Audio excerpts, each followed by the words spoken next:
Sir is a founding chairman and a senior consultant at Institute of Minimal Access Metabolic and Bariatric Surgery at Gangaram Hospital, Sri Gangaram Hospital, and he is also the head of Bhatia Global Hospital and Endosurgery. I also invite that is Dr. Balamurugan Shantaranathan and Dr. Shashank Shah. If they are there, they can join the chairs. Please go ahead, sir. Thank you. Thank you very much. OSSI first. Dr. Padma Kumar and team, Dr. Parveen Raj, and Dr. Dhore Patil. Why? I am reminded of 2001 when Dr. Dhore Patil was searching for the patients and the surgeons. He gave me a call that if you want to present your work, small work, whatsoever little you have started doing in bariatric surgery, present in Maastricht. And can you imagine, because of good offices of Dr. Dhore Patil, I got the international scholarship, but more important than the scholarship was the drive to do the bariatric surgery. And for last 2 decades, we have learned a lot and we have unlearned many things also in bariatric surgery. So today, in next 8 minutes, I am just going to share what lessons we have learned in patient counseling. Today, the topic which has been given to me is not showing the sleeve gastrectomy, gastric bypasses, conversion to SATI, complications of bariatric surgery, complications of bands, and so on and so forth. The topic which has been given is that what are the factors which have to be borne in mind when you are doing the counseling. To my mind, as a young surgeon, all of us should know that please, for God's sake, as Dr. Pavnendalal also mentioned, don't start selling the procedure right at word go. I think most important is when the patient comes to us, we should definitely listen to the patient. And many times we have realized that these patients, I don't blame them, these patients do window shopping from one surgeon to another surgeon to another surgeon, and by just listening to the surgeon, to the patient, one can always find out that yes, he or she has been to different surgeons, so you can change your counseling mode. Many times, most of the patients, today era, most of the patients have Googled about any and every procedure, one, and they have Googled about the complications also. Believe me, especially for my younger colleagues, please do not discard those patients. Don't discard the sentiments of those patients. I have seen many surgeons, especially at my age or a senior age, they start discarding, no, so go to Google and get yourself operated. No, I think we should take the advantage of their Google search. For example, when they ask me, sir, is there any chance of leak? Is there any chance of risk? I say, yes, you are good, excellent. You have done a wonderful search and there is a percentage of the procedure. Whether you do A procedure, B procedure or C procedure, definitely there is a chance of leak. But again and again, I would caution, especially my younger colleagues, please do not talk anything bad about the other surgeons in the city or in the country.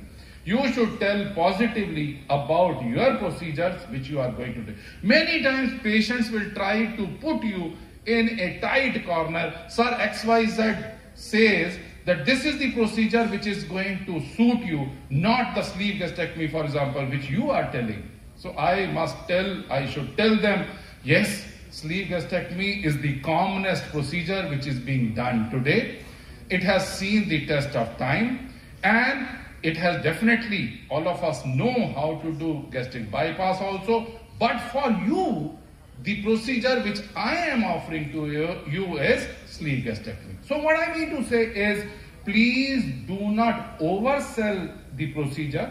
You should not tell much about different other procedures also, but we should make sure that we are connected with the patient eye to eye. Many times we have to address their expectations. Many patients come to us and they expect that on day one I will start having the weight loss and this will continue, and in few months only I will become the celebrity of the world. But according to us, we should know their expectation, we should discuss about their expectation, and we should counsel them in such a way that they are convinced. And believe me, I take the opportunity to talk about not the weight loss only, but I take the more opportunity to talk about the resolution of the comorbidities. We should always use the numbers also. In the sense, we always tell them that, for example, you should be concerned about the weight loss, but you should be more concerned about the loss or the diabetes, remission, cure, hypertension, sleep apnea, and so on and so forth. Then you can always level their expectations. Once they start knowing the positive effects of the resolution of the metabolic syndrome, definitely they are more convinced. And again, one should always talk about the weight loss in the subsequent months or in percentages or approximate percentages, so that ultimately they are having the definite thoughts that how my journey of bariatric surgery is going to go. And especially when they start talking about any complication, any risk, or any challenges in the post-op. I don't exercise. That is the reason that I have made this much of weight. But please take this opportunity of counseling at the first go, that they should know that ultimately I am going to do the surgery, but surgery is just a small bit of the whole gamut of your comprehensive treatment. You have to be with us, I have to be with you, your family has to be with us, so that all of us work together for lifestyle management, which will be required subsequently for the optimum outcomes which we are going to make. And again, the lessons which I have learned that one should not do, and especially for my younger colleagues, please do not start the first discussion by showing them the videos. I have seen many surgeons start showing the videos of the patient. This was my patient, this is my patient, and he or she did this and this much of weight loss. No, that is not your job. Your job is to tell them the scientific way, but please keep the bariatric counselors with you. Patients also don't expect that the surgeon is going to tell you everything. So you should have the bariatric counselor. Can I take 1 minute?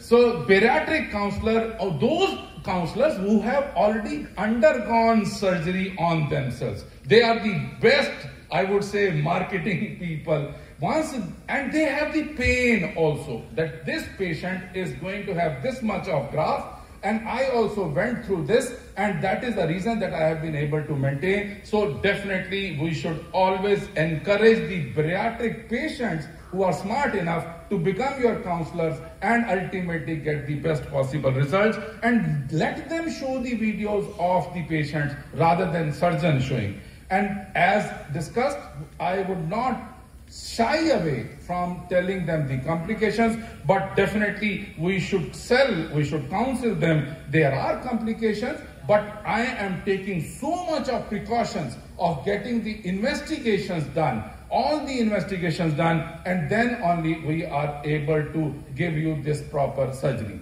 And again, in this one sitting, please make sure that you are discussing about the procedure which you are going to tell about, for example, robotic or laparoscopic, and ultimately, please give them the data rather than just the counseling which you have done. So our thinking is the conversion rate of the surgeon will also increase if you are genuine, if you are honest, if you are true to the patient's pain, and then you are presenting yourself with the data rather than just having the counseling. Please do not start jumping on the patient right from word go that tomorrow you should lie down and you should do the surgery. There should be multiple counseling sessions with multidisciplinary team also. Thank you very much. Thanks a lot for patient hearing. Thank you so much, sir, for an excellent presentation. But I just wanted to know, because it was such a detailed presentation, that do you consider any dietary, history, to decide what kind of procedure would you be performing, or, Excellent question. I would say that, as I mentioned, that one should always listen to the patient and one should try to extract as much information as possible. For example, if the patient is purely vegetarian, not even vegetarian, not even non-vegetarian, and he or she tells that I will not start the non-vegetarian, I will not start the, then we have to make sure that we do not offer them a radical surgery. We offer them a surgery in which they are going to have the weight loss and they will be able to maintain it with the protein powder only. What I mean to say, if patient is non-vegetarian and if the patient's intake would be lot of proteins in the post-op period, definitely I would offer them the bariatric surgery or in the form of bypass also. But if they are purely vegetarian, in India, we should always make sure that ultimately we have to see the long-term effect rather than a short-term goal only. Yes, sir, I agree, sir. But what about these days? There's a lot of mock meats and high plant and protein kind of thing.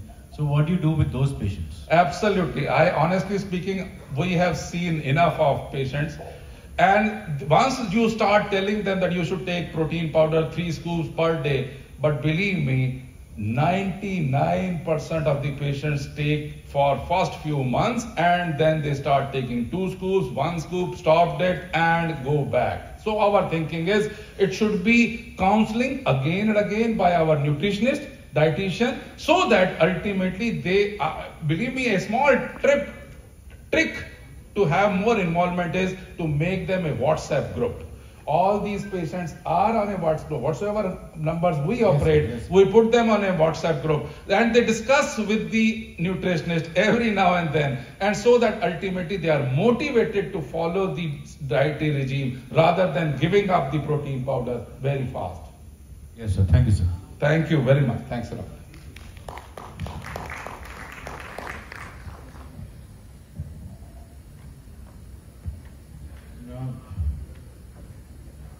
Now can I invite